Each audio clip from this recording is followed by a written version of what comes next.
Hi, I'm Sarah Borders with Benefits Compliance Solutions. As many of you are working with your clients to renew their plans or look at different options, a lot of you actually still have groups that are grandfathered. And so I want to talk about really the 6 main areas that will affect grandfathered status. In other words, if any of these areas change in the way that they're defined, then they could lose grandfathered status, and many of the non-grandfathered status rules will then start to apply to that group plan. So there are some grandfathered plans out there, and I just want to go through the 6 main areas to kind of refresh your memory and so you can talk about this with your clients. So number 1, significantly reducing or cutting any benefits, like taking out a full benefit, causing something to be excluded that wasn't previously excluded, that would take you out of grandfathered status. Also, raising any coinsurance in any amount, any slight raise of coinsurance would remove them from grandfather status.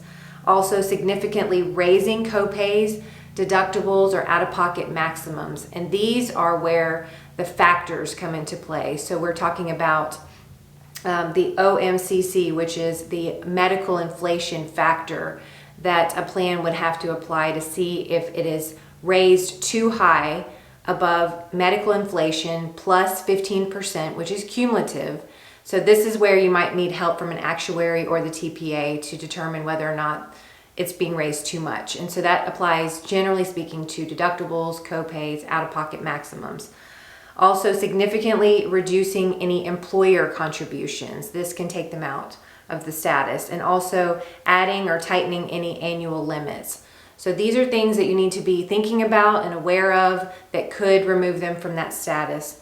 There are allowances, however, for high deductible health plans to be able to raise their deductible to be in line with the statutory minimum deductibles and out-of-pocket maximums. So beware that that would not necessarily take them out of the status. Also, there's special rules for formulary changes and copays that are associated with the changing of the formularies where drugs get put into different categories. There are special allowances for that.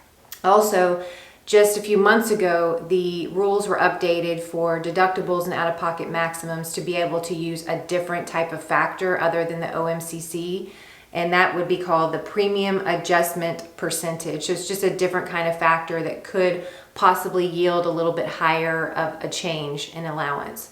So just be aware of these, and if you have any questions, please let me know. Thanks so much for watching.